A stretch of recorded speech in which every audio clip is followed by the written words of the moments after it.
ఆడనే ఉండు. ఏడికెందుకు వచ్చినావు? ఏం పని నీకో? మా వాళ్ళిద్దరు పంపించిన మాట్లాడేదే లేదని వెనక పంపినావు. దానికే నేనే వచ్చిన. యో, నేను నిల్చుండేది గెలిచేదానికి కాదు, నేను ఓడించేదానికే. కావాలంటే హైకమాండ్ తో కూడా మాట్లాడతా.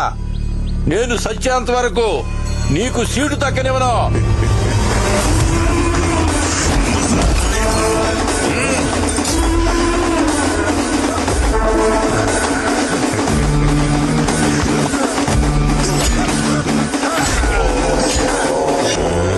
రాజకీయాలకు పోతున్నాం కదా, ఎన్ను పొడి పుడిచేది నేర్చుకుంటా. గురు ఇందా కదా చెప్తా ఉంటావే డాక్టర్ పోలీస్ అని. ఏందది ఈ మూడ్లో ఉండి సరిగా ఇన్లా. అదే గురు, బుర్జు సెంటర్ దగ్గర నువ్వు వేలాడి తీసినావే, ఆడే ఆ డాక్టర్ గాడు. ఆడిప్పుడు పోలీసే మనూరికి వచ్చినాడు. రౌడీ రాజకీయ నాయకుడు అవడం మామూలేప్ప. ఈ డాక్టర్ పోలీస్ అవడం ఏంది కొత్తగా ఉంది. ఆట బానే ఉంది, ఆడేద్దాం.